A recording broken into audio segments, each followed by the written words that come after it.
Happy spring, Husker fans. It feels like spring. 70-degree temperatures outside, and it feels like spring with football back in our lives again. Welcome to the Pick Six Podcast. I'm Evan Bland with Sam McKewon, Jimmy Watkins, joining you for sort of the collision of sports going on at Nebraska right now. We've got that's what it is. Football ramping up. We have men's and women's basketball winding down, along with wrestling and assortment of other sports. We have baseball just picking up. Lots of things going on. We're going to hit on a lot of it today. We're going to hit on some basketball. Nebraska men suddenly are world beaters, break them up. Baseball continues to struggle a little bit, but I don't know. How are you guys doing? First of all, welcome back to another edition of this thing. I'm well. I welcome the warm weather and some good vibes. Jimmy's covering a winning team. Some good vibes. That's right. I feel like my life has changed. At what point so much did you lighter? So much lighter. At what point did you sit up on Tuesday and go, "Oh, I might win this game"? About maybe after the third CJ3, Yeah. I realized, they're just going to keep doing this. All right. We're going to keep shooting 50-60% for three halves. Mm-hmm. It's interesting. I mean, I don't know. We can get into this. I don't know that it necessarily means anything except for everyone's happier now, but It's cool. Good for them. Well, the big picture doesn't mean much, but we'll talk about that. In terms of, I thought it was good to talk to a bunch of guys about football for 2 hours. I thought that was enjoyable. I think all the coaches seemed pretty relaxed. I've said this before. There's really not a lot we can tell you about spring football if we don't watch it. So everything that we're getting is just what they're telling us, and it's not that I don't believe them.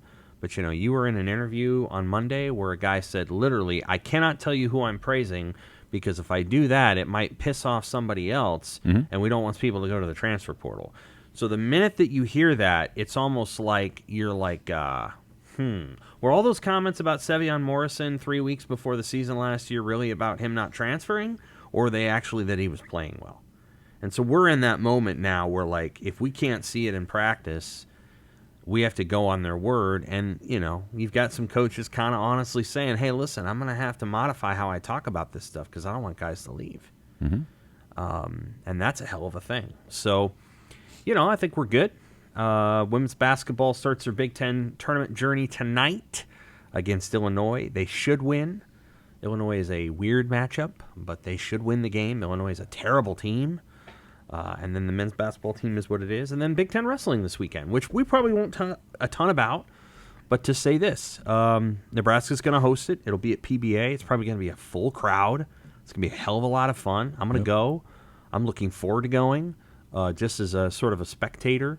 Probably the biggest wrestling star in the world is at this event. People don't always know this. I was talking to a photographer earlier. They didn't know. Gable Stevenson is an Olympic heavyweight champion. Yeah. He was an Olympic champion, and he's probably going to WWE, I don't know, next year, the year after, a couple years after that. He's wrestling in college for Minnesota. He's undefeated. He's going to win the Big Ten championship. And this is one of the best, 100 athletes in the world. So, people don't know that. So he's worth the price of admission alone, just to watch that guy.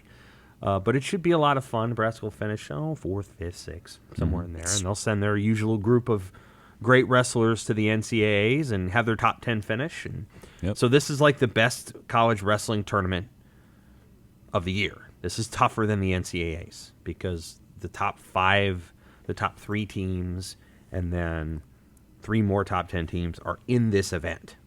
So if you win this event, the chances of you winning the following event are really high. You'll just have to wrestle the same guys that you wrestled here. So it's going to be cool. It's strange to me that, I know WWE is considered quote-unquote pro wrestling, but it's strange to me that the best, technical wrestler in the world, that's the next step for that person. It's a lot of money. That's where the money, it's not that I don't understand why. Yeah. It's just, it's a disconnect. Well, Brock Lesnar did it. So Brock Lesnar was sort of the forerunner of that event. Of doing that, and then and so I think Stevenson might do it, and then I don't know if he could be that the other thing they can do is be an MMA, and you want to talk about a hard sport for anybody over 285 pounds. Now, maybe when it started, it was kind of like a some scene out of the first X-Men movie where it's just the a bunch Wild of guys West, in a yeah. cage. But MMA is so advanced now that unless you're really good at that, like you have to check yourself and ask yourself. We can talk about MMA another day. That's fascinating stuff. I don't think he's going to MMA. I think he's doing the WWE thing, and you have to be an incredible athlete to do that. Are you gonna have a beer? That's the first. This will be the first beer event. weekend. That's the big weekend for that. There's gonna be some wrestling fans probably, like, you know how you take the 3. I've never known anybody who could do 4 because the beers are often very big. Mm-hmm. So you take the 3 beers. I don't know. Are they doing draws or are they just doing cans this week? I don't really know. I don't know. So if they're doing draws, it's kind of hard to take more than 3 at once because you can't really get that second one. And Especially if they balance it. fill to the brim. Yeah. And so I'm looking forward to the 3 that might have the draws. Or if it's cans, you can take 4. I've seen people armpit. even do 5, like with their hands. It's going to be interesting because I covered a lot of high school wrestling in Iowa before coming back over here. And, of course, you couldn't have beer at high school wrestling tournaments. But the hotels that I would stay in with wrestling communities that showed up, they would literally have garbage bags full of beer cans outside their door. So, they were getting after it before and after. It'll be interesting to see what that dynamic is like during the action. I think when it's they're in better the to do it stands. this way. I think if you're going to an event, and I know this is going to sound weird, and I'm not some big pro drink. I'm not the guy, as you both well know, who has ever once in my life talked about a drinking episode that I've ever had. So I'm not like big drinking guy. I actually think if you have the beer at the event, it is safer and smarter than doing the before and the after, because you do not show up to the event already blitzed. You do your drinking at the event, and you moderate it because you're actually watching. And there's a financial component too, because costs it's more like $8. expensive. Yeah. Well, yeah, and we've all been to football games where the person who's there, they don't even know where they're at. Right. I mean, they're not going to remember in 10 hours because they hammered it out, in the parking lot. And then they spend the entire game with just like a either bemused smile on their face or like tilting their head up to the sky because they're lost.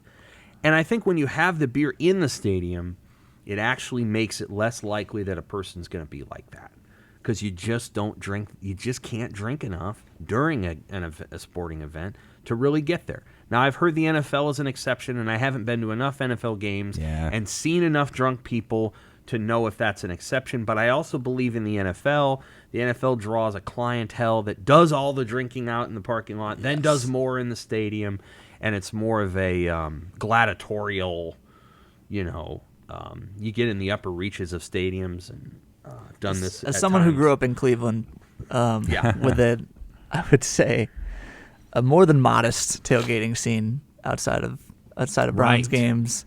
Yeah, you're spot on there. I think the counter to that argument that I'll be curious to see if it plays out is I think there's a large section of people that probably wouldn't drink normally if it wasn't offered, but now that it is, they'll probably have a few, and so I'll be interested to see how that plays out, because people will show up and say, there's no beer, but then they don't drink anything. Like, they wouldn't have had anything beforehand, and so I wonder if that adds to the dynamic on the other side of it too, but we'll see. Should be fun.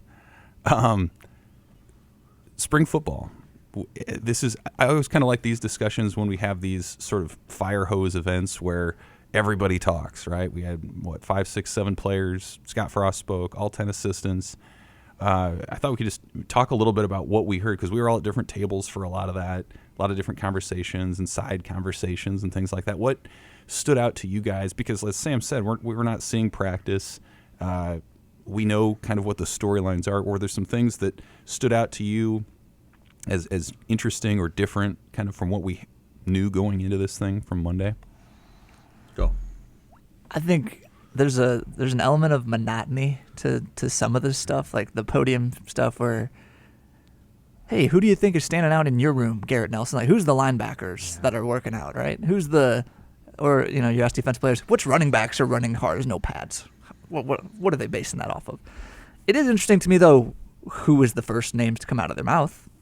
Jacques Yant was someone that I think Nick Henrich mentioned right away when asked which running backs were looking good. Nash Hutmaker is a guy that a couple of people talked about, sort of unprompted, like no Nash question, but Nash came up. So those kind of guys are, when I hear those names first, okay, those are people to monitor. As far as the coaches are concerned, I thought there was more openness. There's a difference between interviewing Mickey Joseph about wide receivers and interviewing Matt Lubick about wide receivers. Sure. Mickey Joseph, I mean, he's more charismatic and I think can connect with people a little bit better. But he just straight up told us that, hey, when Xavier Betts was here, when I first got here, Xavier Betts was an immature kid. And I don't think Matt Lubick would have talked around that maybe, and he did at times last year, say, well, inconsistent practice habits, blah, blah, blah. And Mickey Joseph would just tell you what's on his mind. Maybe that'll change as the season progresses and, if things go sideways, but those things jumped out to me. And then what I wrote about today, Bill Bush, is an interesting guy and has a lot of quirky folksisms that he uses to talk about special teams. And I don't think that's just because he's a quirky folks guy. I think he understands that special teams more than the rest of the study sessions or whatever classes that these guys have to be in actually feel like school. Like if you're in an offensive meeting and you're in a defensive meeting, you're feeling like you're building towards the NFL, or it doesn't feel as much like taking notes like you would in a world history class. But when you're learning about the L4 spot, the left guard on the punt team, which I didn't know what L4 was before this week, it just feels more like pulling teeth. And so I think Bill Bush understands that, and so he has come up with creative ways to keep guys engaged. He's comparing special teams to a Garth Brooks concert, or he's putting film of LSU and Georgia's national championship teams and counting the NFL guys on the punt team. I think that's important. I think Nebraska as a whole is embracing special teams more this season. There's definitely a priority on it. It's the first thing they did after stretching on Monday. All of the assistant coaches are pushing guys to participate there, but I think it helps to have a coach like that who can generate outside of the box ideas on why that stuff is important, can make people care. Back to the Joseph thing for a second. I think some of it is you have to feel empowered to be able to talk about a player like that because you know them already and you love them and you're willing to have a coaching style that's very frank with them. Travis Fisher had that, obviously, with his players. And I think Matt Lubick, and this isn't to knock Lubick, I think Lubick ideally is a coordinator analyst type who's one of the challenges I thought that they had at two different positions last year on offense. With both Ryan Held and with Matt Lubick, I just didn't sense the connectivity there. And it isn't that these guys weren't bad guys. And I mean, Ryan Held would tell great stories, analogies, Rocky IV, all this other stuff. But I feel like already, Applewhite and Joseph will just have a different kind of connection, an emotional connection, and be able to kind of get into some of their guys in ways that I think Held and Lubick struggled to do. Or I should say more Lubick than Held. My biggest takeaways is, so some of what we have to do is we have to catalog, well, what's this player doing and how's this and what's your room look like? And it's not that I don't like those questions, but the longer that I cover this, the less interested I am in these little granular details about things that I don't even get to see. Because once the games are played, that's how we'll know how they're doing, because we'll see it on the field. It'll be like the actual performance. And so one of the things that I try to listen for and watch for is just how do people talk, the energy level with which they talk, the knowledge, the confidence that they have, how good they feel about what they're saying, all of those things. And so, when you talk to Mark Whipple, Whipple's a very confident guy. He feels very secure in what he's doing. Everything he says is matter of fact. It is, and he's very process-oriented. So, I think sometimes when you're in that, when you've got that sort of offensive mind, you look at things and you feel like, this is what we're going to do, and this is how it's going to look, and if it doesn't work, it doesn't work, but this is how we're, it's a very matter-of-fact approach. Mike Dawson, I think, feels pretty good about a lot of his positions, but I think there's still question marks at the interior line spots. I kind of was with Travis Fisher for a minute. I wanted to ask specifically about Deshaun Singleton, And not because it was a roster question, but I want to try to drill down into who's going to be the guy in that room now who's like the A-plus person. Like, who's the A-plus student? And it used to be Deontay Williams. And it sounds like Singleton could be that guy now. Like, you have to have somebody in your room. And Nebraska used to have a couple of those guys. Markel Dismuke was like that.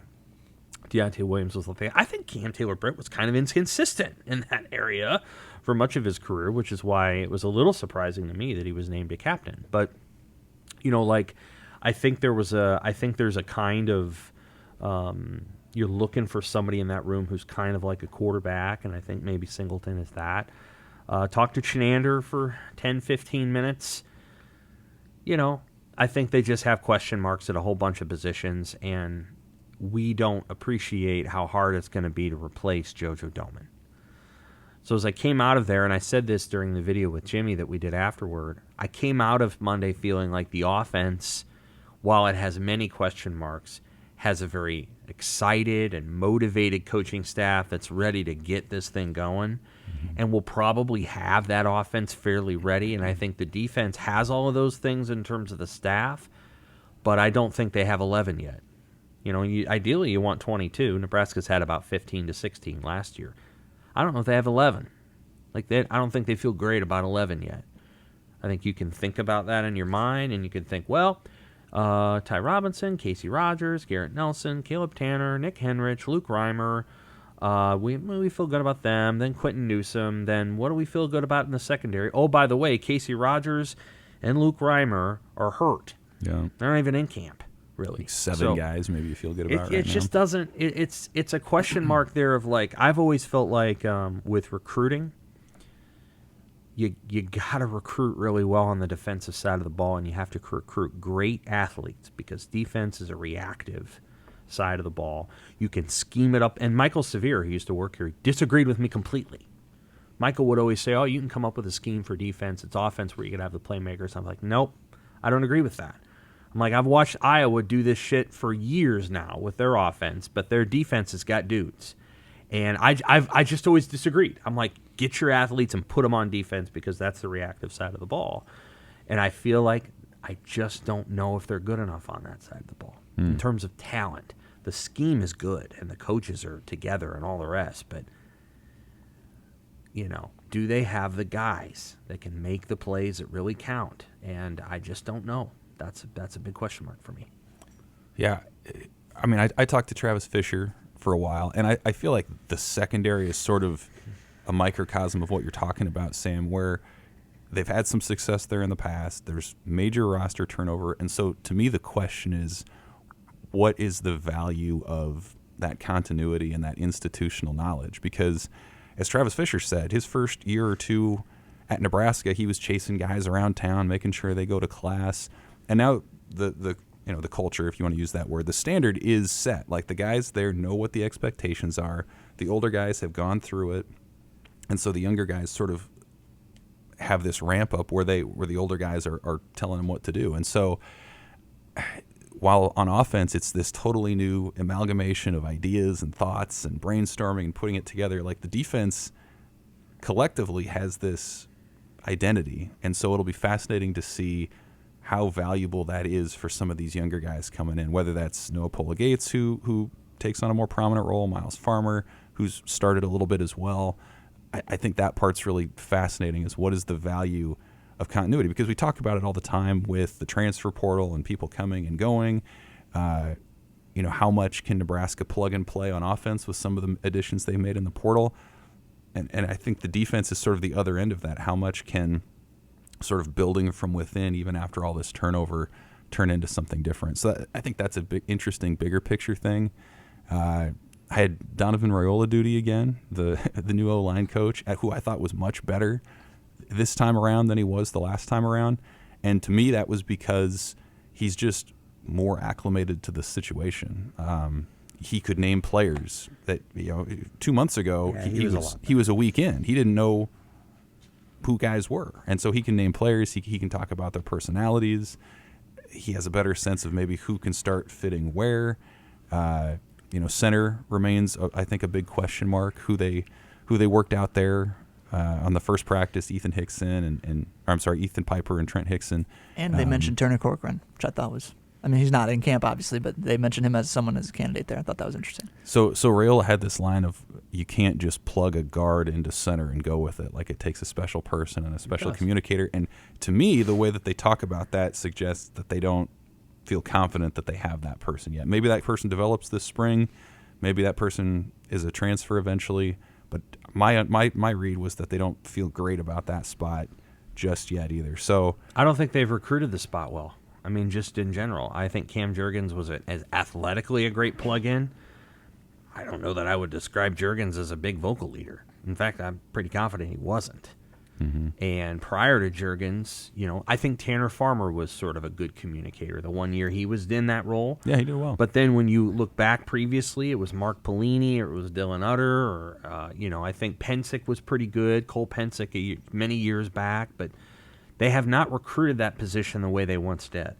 It used to be a premier position at Nebraska. It was a big deal, whether it was Remington or it was Jake Young or somebody else. And I feel like they've got to get back to recruiting that position very specifically. And I actually think Ethan Piper is the communicator that they might be looking for. Whether he can do it physically, I don't know, but he's a good communicator, and Corcoran is too. I think both of them are above average communicators. I don't know about Hickson. I guess we'll find out, but that position's a huge question mark, and they're just going to have to do the best they can to coach it up right, and then there's Donovan Raiola has a number of, there's no other way to put this. He has a bunch of media people in his corner because of his brother. And because of because that's what we do sometimes. Of obviously the other coach didn't know anything, and then the coach before that didn't know anything, and this guy who's never done any of this before is going to be the person who knows all this. And it's just not fair to him. It's not fair to heap expectations on him in his very first year as a position coach. They're going to have to coach around it a little bit, and they're going to have to help him as much as they can and do the best they can, and hope that the passing scheme that they come up with protects that line a little bit and they're able to get some things going in the run game. Because it would be unfair to expect the least experienced offensive coach to somehow supersede all of the people they've had before. And again, I'm indicting myself in the media when I say this. We have a bad habit of pretending that Mike Cavanaugh and Greg Austin and Barney Cotton and John Garrison, they didn't know anything. And that's not accurate. There's no other way to put that. The best line coach they've had over the last 15 years was the combination of Cotton and Garrison. Barney Cotton knew what he was doing. And we were too hard on him when he was here. And but this is what happens. This guy's the greatest thing now because he did an interview with us. People just have to be patient and thoughtful as it relates to that guy developing as a coach, because it isn't all going to click in year one. It's just not. And I don't think that the offensive line storylines aren't necessarily going away either, because for all the bright, shiny pieces that have been brought in through the transfer portal, I told Sam this as we were leaving on Monday, you show me what Nebraska looks like in the trenches next season, I'll tell you what the record's going to be. That's the Big Ten, right? That's particularly the Big Ten West. It's, can you run the ball? Can you stop running the ball? Can you get to the quarterback? Can you stop the other team from getting to the quarterback? It is sometimes, unless you have such spectacular talent on the outside or under center that you can overcome some of those things. Maybe Nebraska has that. I don't think they do. Maybe. I don't know. It's kind of about who's going to win in the trenches and not make turnovers and crippling mistakes. What were your guys' impressions of the quarterback piece? Because Scott Frost said he didn't see who took the first snap. Stupid. And then Whipple did. Stupid. Casey Thompson was not among the players who spoke. No quarterback was. I guess, what was your impression of what you heard about the quarterbacks and how that position sort of was handled during that media session? I appreciate Whipple just being honest about it. I think they're being too cute with it. That's just me. I think, again, and that's what everybody wants to talk about, and, there's this kind of honor code of don't act like anybody's got a job. Don't act like this guy came in here with however much NIL money that he got, and let's level the playing Don't field. act like you're not going to get a fifth-year transfer without telling him that he's going to be the starter. Come on. It's just, these are hard things, I think, for lots of staffs to deal with. I appreciated Whipple just saying that. And again, like, I was the one who asked. And I was like, who took the first snap? And he goes, Casey. And then he goes, Thompson. And I said, okay. It wasn't Casey Rogers. I said, that's not surprising. That's not surprising. But, why? Because, okay. Yeah. And he's like, well, I mean, I think you can figure that out. And I'm like, okay, yes, I'd love to hear, what your thoughts are on that. Because, again, like, I don't, as media, we shouldn't want to have to fill in the blanks. Just tell us. Mm-hmm. And then he did. And he was like, well, I mean, he was the best on air and 7-on-7. I had him all send me the stats. Like, that's the kind of detail that the readers want. And again, I think a lot of times what happens is we'll talk to people off the record and then we just backfill it for them. And no, sometimes you got to say the things on the record. Because we've been burned way too many times by this, like, look at this guy or look at this guy. And it's based on some 2-minute conversation. And like, no, you got to say it or don't say it. So I appreciated that him saying that. To me it's all a little bit delicate and cute, and I don't think Fred would do that, and Fred didn't do that with Bryce. He didn't pretend that Bryce wasn't going to play. But I think it's different in basketball. In basketball, they don't beat around the bush on that stuff. They're like, yeah, this guy's going to do this. Everybody's great, and so like. It's more honest in basketball in the sense that like nobody's trying to pretend that Bryce McGowan wasn't going to come in and play all the time. I think it's. I mean, you're saying that they're handling it all cute and delicate. It's kind of a delicate situation, like what we were talking about. It is with Tony Fisher and the defensive backs. Like Chubba Purdy again Chubba Purdy didn't come here because he didn't think he had a chance to win the starting job. So I think they're trying to keep everyone happy right now, and that's a hard thing to do when there's only one spot open on the depth chart. So it's tricky. It's tricky. Like Casey Thompson, of course, is the favorite to be the starter, but I don't think it behooves Nebraska necessarily to scream that from the mountaintops, right? I think to keep the illusion of competition alive, to keep everyone as motivated as possible, you have to keep that alive. And I'm with you. I appreciate Whipple for just coming out and saying, yeah, Casey took the first snap, but I don't know that they are. I understand why they're doing it the way they're doing it, even if I think it's kind of silly. My intuition is to go the opposite direction, and if you feel like you need to tell Logan Smothers, hey, this guy's in front of you now, go beat him out. That's what I would do instead of you're just as good as he is. No, I tell him, we want you to stay here, but you're going to have to beat him. What are you going to do to beat him out? How are you going to do it? How hard are you going to have to work? What do you need to prove on? Well, this, and this. If you want to win the starting job here, you got to go do those things. You can do them. Don't be afraid of doing them. But that's what you have to go do. Or you can go play it to South Alabama. Do you think you're going to go to, Georgia Tech from here? You're not. Like, that's what Mickey Joseph does. It's a good point. True. It's a good point. It's what he's doing. That's his on. He's like, look, you want to leave? Leave. Where do you think you're going to go? What do you think you're going to do? You can stay here. You can compete. This is how high-performing, I think, high-performing athletes actually want to be talked to. What I think high-performing people don't want is to be patronized and to be told, oh, yeah, you're good. Just so you know, you're going to be third on the depth chart, though. Like, just tell me where I stand. And if where I stand is in the outhouse, then tell me that. Cut me. And unfortunately, in college sports anymore, they can't. And people will hear this and they'll think, what are you saying? They can't cut people anymore. They can't cut them. They can't just say, listen, you're not going to play. We're going to take away your scholarship. They can't do it. They can't do it because it's not fair to the athlete. And I get it. Oh my God, this kid came this far away to do this, and this, and you can't possibly take away a scholarship, and you can't do that, and you have to help him land somewhere. No. With the transfer portal now, just cut him. If you're going to cut him, then cut him. And I think there's an honesty and integrity to that I think players actually appreciate more than the song and the dance. And to be clear, I think Logan Smothers can play at Nebraska. But you might as well just be honest with him and say, this is what you're going to have to do. Because Logan Smothers is taller than Casey Thompson. He's faster than Casey Thompson. Those two things are true. I don't know if he can throw the ball as well, but he can learn how. Like, there's no reason for him to think that he can't play here. This isn't, they didn't go out and get, I don't know, Tom Brady.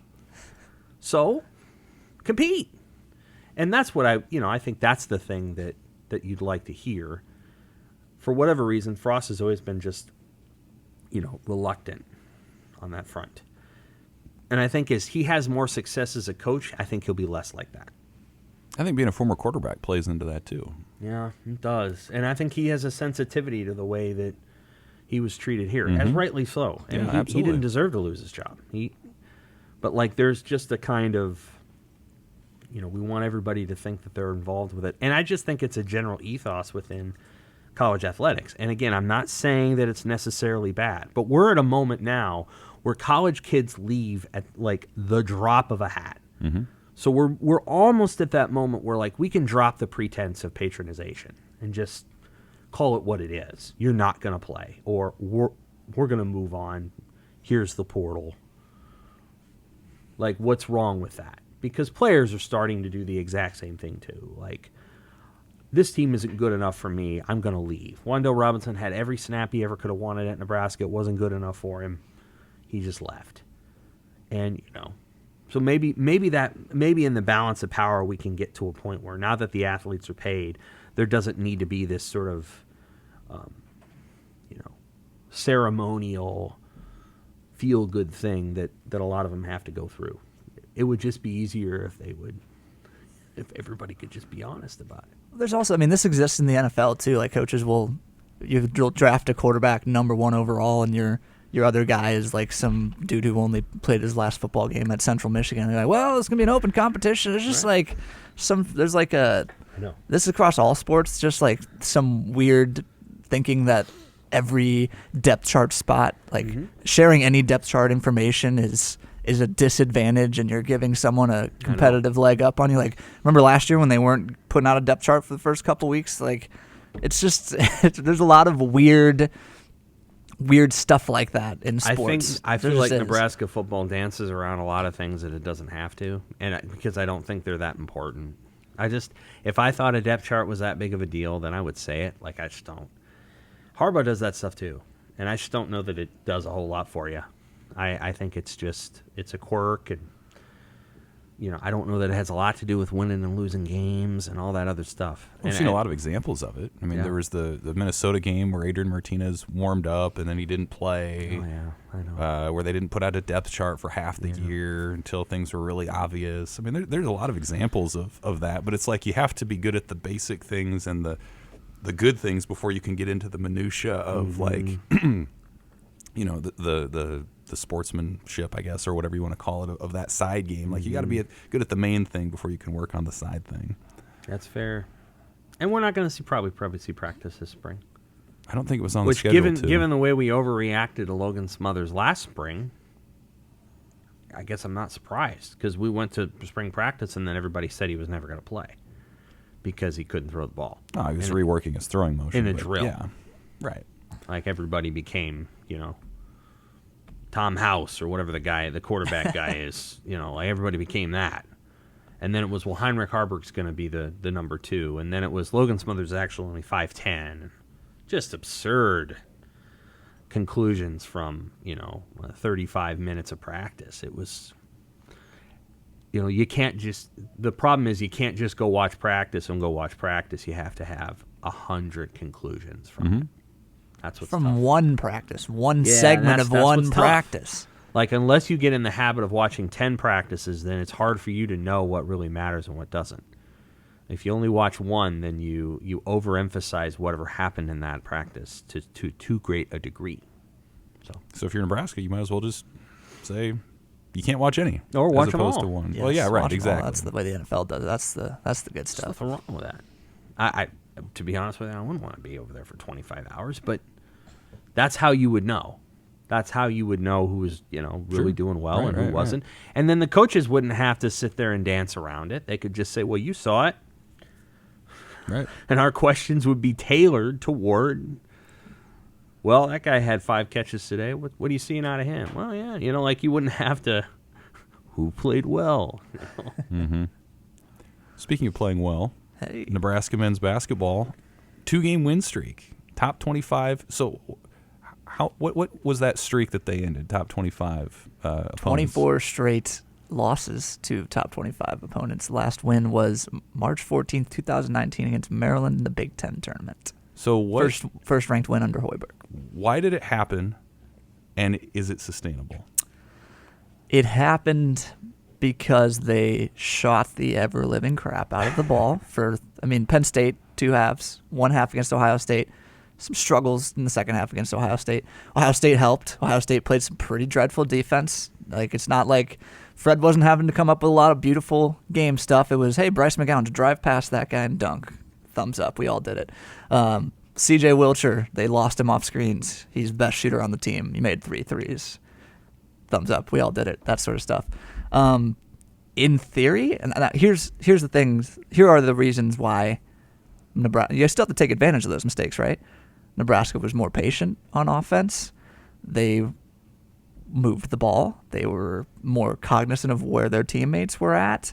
They, for stretches, rebounded better in the second half against Ohio State, which helped jumpstart their offense. Didn't have to go against a set defense as often. Those things, the approach, the effort and attention to detail on rebounding and getting stops on defense, in theory, should be replicable. But we have seen so little of it over the first 26, 27 games that I am hesitant, to put it lightly, to say that this is who they are now. This is who they've been for 2 games. This is what I think they thought they were going to be coming into this season. Those 2 games were supposed to be what they were looking like. How replicable is it for the rest of the season? Shrug. I would say probably not very, because, again, I have this very large sample size over here that says they don't do all of these things, and I have this very small sample size over here where they did it great.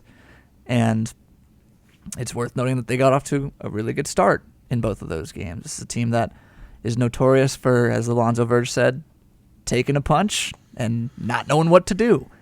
And they had the benefit of being up, I don't know if they ever took a punch against Penn State, but if they were already up 19 when it happened. When they against Ohio State, they were already up 10. Ohio State started to come back, but they had time to reel from the punch, right? And then, big picture going forward, I'd still think that a lot of these guys are going to leave next year. So guys like C.J. Wilcher and guys like Wilhelm Breidenbach, who are around this stuff right now, if any of the fourth-year juniors, fifth-year seniors come back, Derek Walker, Lat May, and Trey McGowan's, this can be informative. They can reference this experience when talking about how they need to play to the newer guys in the program. I just don't know how many of these guys are going to be around for it next year. It's a weird thing where they finally, for 40 or 80 minutes, they figured it out. This is what they need to do all the time, but it might be too late this year, and it might be too late to actually maximize what this group can be. So I don't know. So we haven't talked about this on this podcast, but Fred Hoiberg is coming back next year. Nebraska announced that about a week ago. Is it a coincidence that they found their groove after that announcement, or do you read anything into that? Somewhat. I mean, I would maybe attribute 2% of it to maybe less tension around the program. Everyone can play a little bit more free, knowing that the infrastructure, at least at the top, is going to stay the same. But I mean, to the Fred extension point, yeah, or I guess just clemency point, I think it's a situation where Tom Chattel wrote this, and I think it's a really good point. Nebraska wants to be a school that is communicating to coaches, whatever your vision is, you're going to have a chance to run that through here. We're not going to fire Fred Hoiberg, a very, very, very respected coach who people will pay attention if Fred Hoiberg gets fired in 3 years, and 2 of those years you could argue he didn't have a real shot at it, right? People will take note. Other coaches will say, and maybe even hesitate to pursue a Nebraska job if that's what happens to Fred Hoiberg, who's a very nice guy and has a lot of connections. The other thing is, it sounds simple, but buyout's hefty, man. $18 million for a football school to make a basketball coach go away after 3 years. I don't know. That's a tough pill to swallow. The third part of it is Trev Alberts believes in Trev Alberts, man. That guy is super confident. He said it on the radio. He thinks what he did for football is working. He said that football has positive momentum. They haven't won a game, blah, blah, blah, blah. They brought in a bunch of transfers. They got a coaching staff that I think that if you would have told us that Mickey Joseph and Mark Whipple were coming to Nebraska after last year, I think that would have surprised us in November. That's tangible stuff. So I think Trev believes in that plan. He's kind of applying the same thing to the Nebraska basketball situation. We'll see what sort of changes he wants Fred to make to the program. To me, that's either changing your coaching staff or changing the way you play. I think one is more likely than the other. I think it would be more. I don't see Fred doing a whole. I think Fred's always going to be a guy that plays with pace and wants to spread the floor and shoot a lot of threes. He might change the pieces that are doing those things, but I don't see that way. I think there's going to be some sort of change. I don't know what it's going to be, but I think we're going to see a different infrastructure next year. If they beat Wisconsin and Minnesota loses to Northwestern, they finish 13th in the league. Mm-hmm. I actually think the latter of those two things is going to happen. Minnesota losing to Northwestern. Yeah, they're on the ropes a little bit. Yeah. They're on the ropes a lot, actually. But Wisconsin needs that game to win the Big Ten outright. Wisconsin's we don't know that. So Wisconsin could win the Big Ten outright if Illinois loses. Yes. Tonight? Tomorrow? I don't know. Tonight. Yes. So it's possible that Wisconsin goes into that Sunday game not needing to do anything. And they may, not that they wouldn't play their guys, because that's not like playoff, it's not NFL football. Yes. But what struck me is that, again, and I don't want to go off on some tangent about Wisconsin, I think Nebraska can beat Wisconsin. Sure. I don't think Wisconsin's that good. They're great without being that good. Like, I don't know how else to put that. They're going to go into the NCAA tournament, they're going to lose in the second round. They're going to lose. Even if they're a 1 or a 2, they're going to lose because they're not that good. They're just great. I don't know how Wisconsin does this with their football and men's basketball teams, but they managed to create this thing that, with the exception of the 2 teams that went to the Final Four for the men's basketball team, and those teams were good. Yeah. They had Sam Decker and Kaminsky and whatever. The Wisconsin football and men's basketball teams go to play the best teams in the nation, and they lose. Wisconsin football does not win the Rose Bowl, or hasn't for 20 years. But within the context of the Big Ten, that team kicks everybody's butt year after year, despite the preseason prognostications. So here's my point. They're picked 10th this year, by the way. Nebraska could beat Wisconsin on Sunday. I really believe that. Sure. It's possible.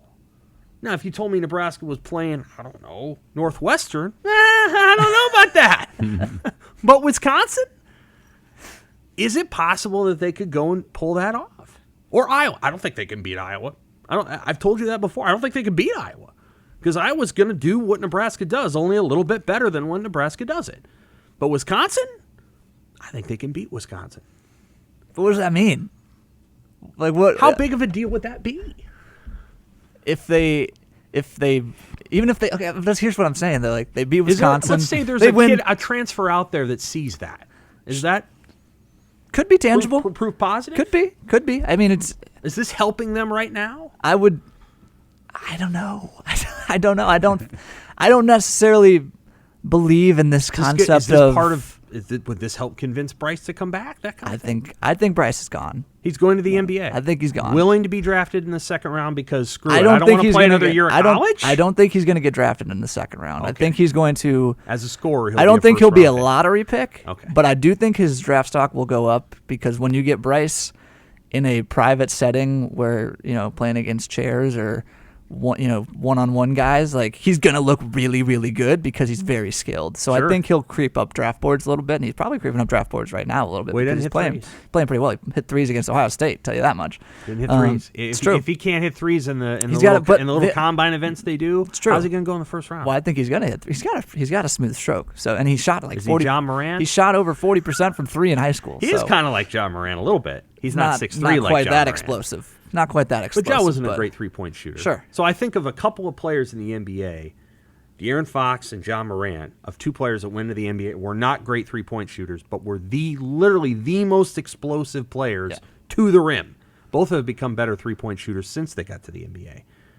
Bryce has I don't know that he's as good as either one of those guys, it's and they were not. both lottery different picks. universes.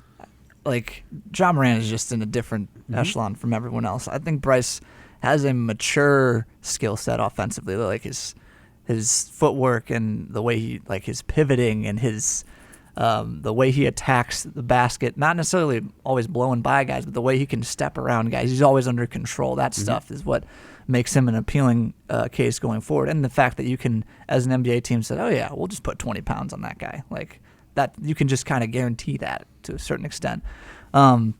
But I said this during football season. I think I've been proven wrong because they clearly all the close games did mean something, because that's how they were able to convince Casey Thompson that this was a place that he should be. That's how they were able to bring Mickey Joseph in, who I think has probably the best chance of any of those assistant coaches to change the trajectory of the football program. Mark Whipple's the same way.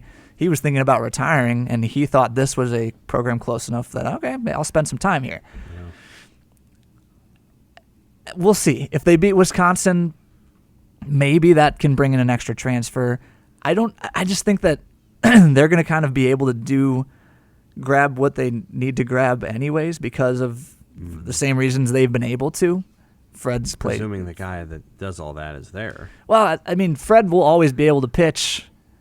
This is an NBA. Right. NBA. Look at what I did with Delano Banton. Look what I did with Royce White. Look what I did with all these guys at Iowa State. Look what Royce White's running for office. Royce White is running for office in Minnesota. Talk about that. Woo! That's something. That's something. So I guess, and we can talk about the Big Ten tournament next week. We're going to have to do the podcast early next week to talk about the Big Ten tournament, because I believe it starts on Wednesday. You'll be driving out. Yes. But I guess my point here is, Jimmy, I don't know what they can do in the Big Ten tournament. I'd love to see a 2-game run. I think if they draw Maryland in the first round, they're in trouble, because Maryland's pretty good, and they're also going to be really motivated because they got a couple of old guys that don't want their careers to end. Mm-hmm. And if Maryland wins 2 or 3 games in that thing, they might go to the NIT. Mm-hmm. So I think that would be a hard draw. Wisconsin might be down a little. They just might be on a little, downswing this weekend, and that could be the kind of win where people are like, you see, this thing's here, it's there. If some of these guys come back, it could get better, And people, this might sound wild. Even if they beat Wisconsin and win 2 or 3 games in the Big Ten tournament, then what? I think Bryce is still leaving. I still think a lot of these guys are leaving. And whatever momentum you built with that group, you can't pitch it to the next guys because they're not here anymore. Well, you can pitch. Look what Bryce did. Look what it looked like at the end of the year. Okay, I'll say it this way. I still think the better selling point is, look what I did with Delano Banton. Sure. Look what I did with Royce White. Right. Delano Banton's texting me his second day of Toronto Raptors practice saying, we did all this stuff, Bryce McGowan's said when I asked him last week, 2 weeks ago, he sees, when he's watching NBA games, he sees stuff that they're running all the time. Those are the selling points to transfers still, to me. Not, hey, we won 5 games in a row. Don't worry about what happened the first 25 games. But we won 5 games in a row at the end of the season. Well, we'll find out. I mean, they've got to get a couple of transfers no matter what they do, because a point guard. Someone needs to dribble the ball next year. Yeah. It's either him or Ramel Lloyd. I think he's more of an off guard. Yeah. And then, they've got Denham Dawson. And they've got the other guy, and then they've got Lawrence? Keita. What's his name? Blaze DeMarcus Keita. Lawrence? DeMarcus Lawrence, who cracked the top 150. Yeah, he's got a lot of buzz going right now. Good shooter. I've watched Dawson and Lloyd, and you're going to have a story on Blaze soon. Yes, that'll be fun. Blaze is the guy that he's kind of what Trev was saying on the radio about, this is what we need to win in the Big Ten: defense, rebounding, toughness. Blaze is the guy who's supposed to. he's the guy that checks those boxes. In a recent, so you're writing the story on Blaze. There's a quote in there about one of the stories you're writing is they can't rebound. Yes, They're Blaze, bad at rebounding. Blaze Keita in his in his Malian accent. He's a really good kid, really fun kid to get to know. He said, I asked him, do you watch a lot of Nebraska? He goes, yeah, when I can. I said, well, what do you think? He goes, well, they're good. They're pretty close. But the rebounding is bad. Yeah. They need rebounding. Yeah, they do. This is very true. It's an astute observation. It'll just be interesting if they win a couple more, how that affects the offseason vibe around the program. Because they've still lost, 24 games already? They're going to lose 25 at some point. Like, that is what it is. It's almost, in a weird way, it's almost inconvenient that they're winning now because, like, the facts that have been established now sort of get muddled. Well, I think also In a they were couple of looking good for, wins. they were preparing and probably still are preparing for kind of a total reset. It's a little muddier. Like, what if I'm not saying, I don't know anything about this stuff, but what if you were planning on saying, Lat man, thank you for your service. We'll see you later. Or you were anticipating that Lat was like, I don't want to do this anymore. Now Lat wants to come back, and you thought you had a guy you were eyeing in the transfer portal that you were going to use that scholarship for. What do you do? I don't know. Part of the deal. You want to talk women's hoops at all? Briefly, Sam? they Yeah. play Illinois tonight.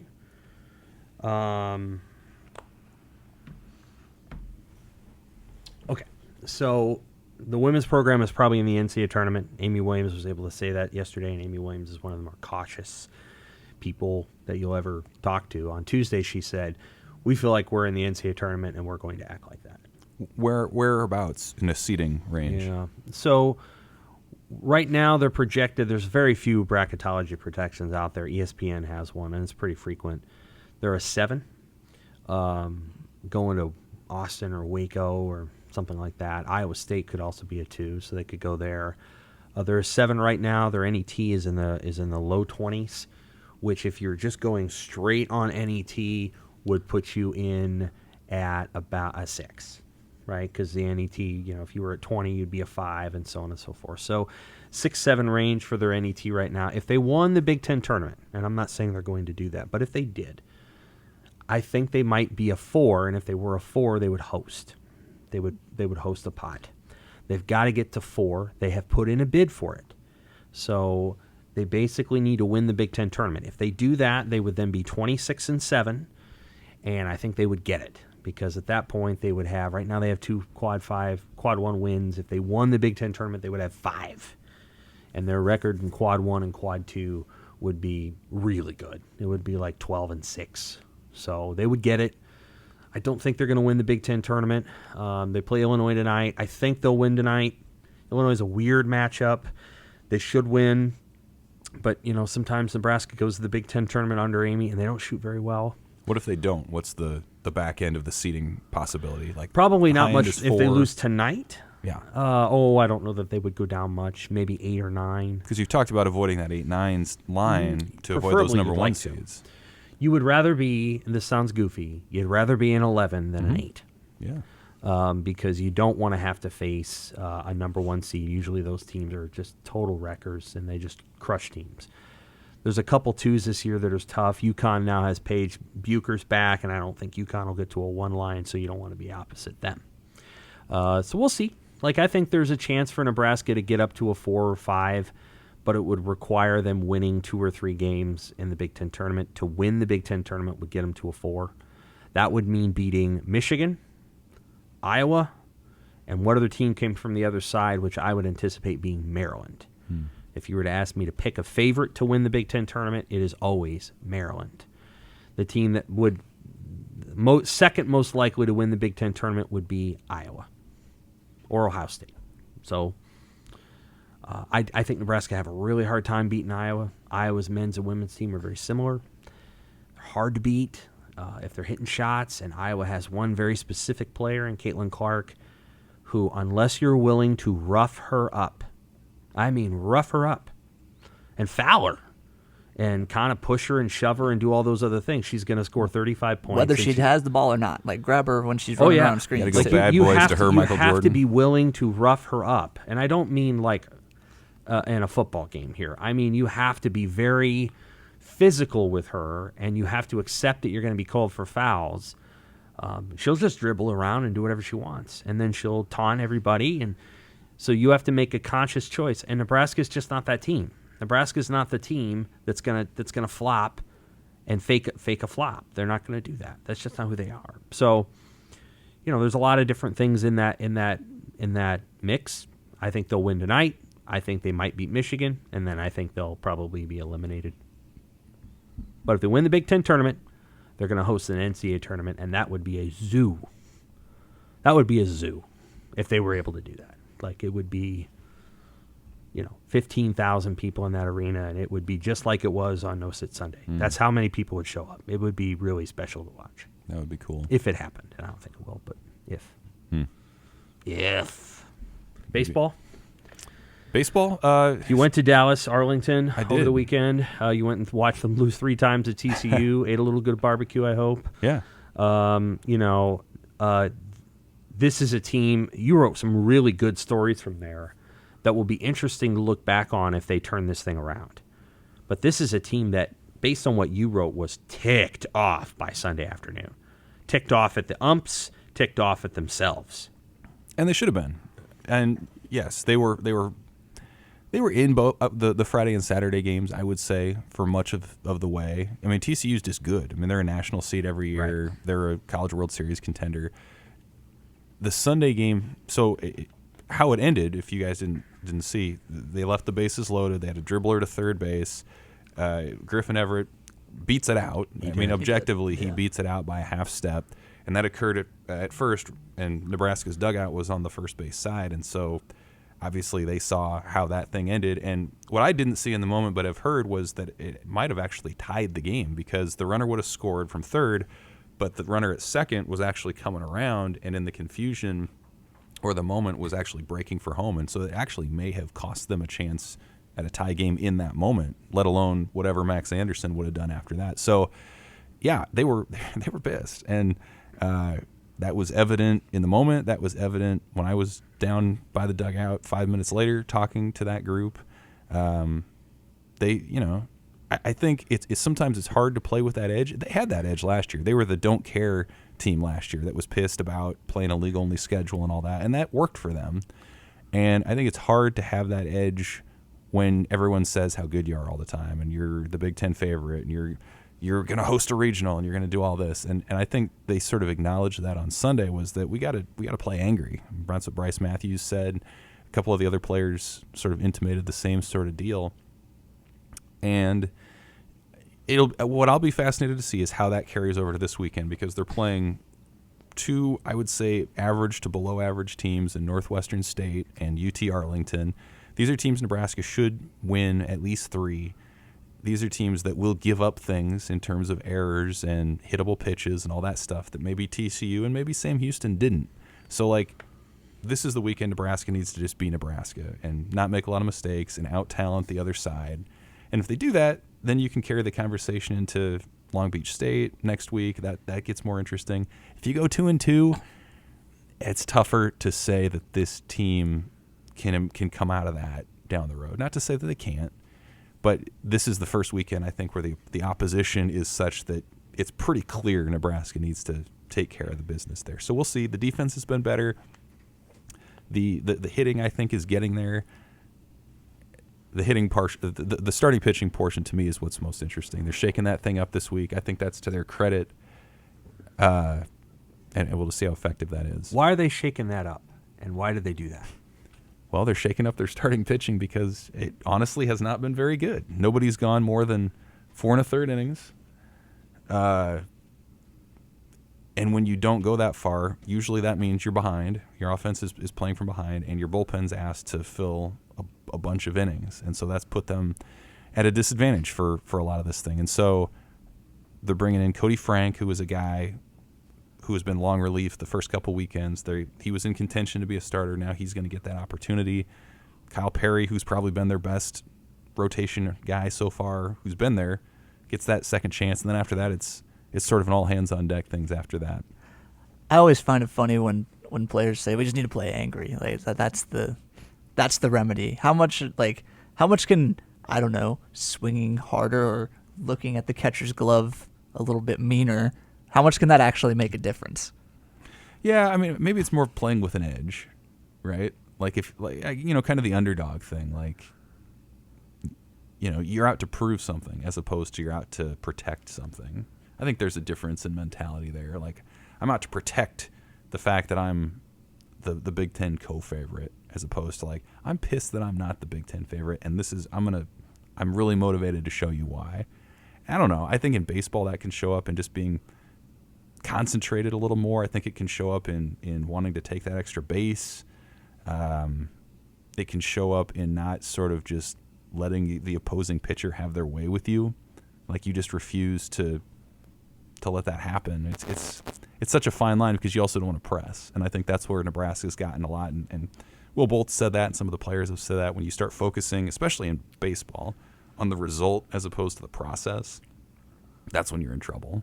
You probably see it in basketball too, right? Sure. Like you're so worried about making the three that you don't, the mechanics go out the window, or maybe the play leading up to the shot gets muddled, stuff like that. You have more time to think in baseball too, so that's stuff I think that plays more into it. You prognosticated this team as third in the Big Ten, so you sort of foresaw some of these growing pains. Where are they on your scale? Where they thought to be? Where you thought they would be?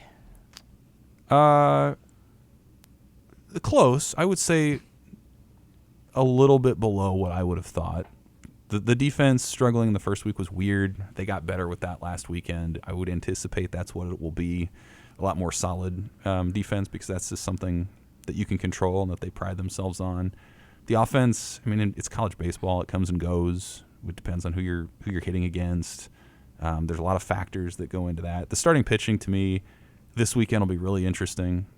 If Cody Frank can take the job and run with it, which I think he could, then you feel a little bit better about that moving forward. But if Nebraska continues to struggle with even getting to 4 innings with its rotation, especially against opponents like this weekend, then I think you really have to, start seeing Nebraska at a disadvantage to some of its Big Ten peers just in terms of starting pitching. Yeah, some of these bigger conversations we just can stop having those if your starters can't get to a certain point, right? Like that is half of the game, really. And if you can't hold other offenses down, what are we doing here?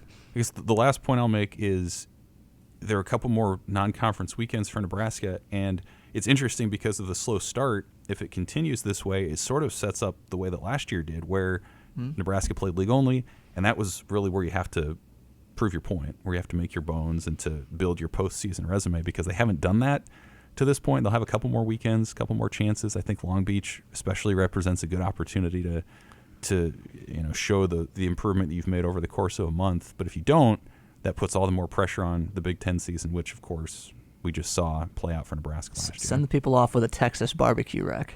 I wanted to go to Hurtado, but it was huge lines every time I was down there. I had made a southern chicken stop at a place called Babes. And it was like a family-style meal where you get like the chicken and the mashed potatoes and the grits and all this stuff in family-style bowls. That was pretty great. And it was like $14, so it was really affordable too. All right, that's your Pick Six podcast this week. For Sam McKewon and Evan Bland, I'm Jimmy Watkins. We'll have Big Ten basketball tournament next week. We'll have more spring football. We'll have more baseball. Thanks, guys.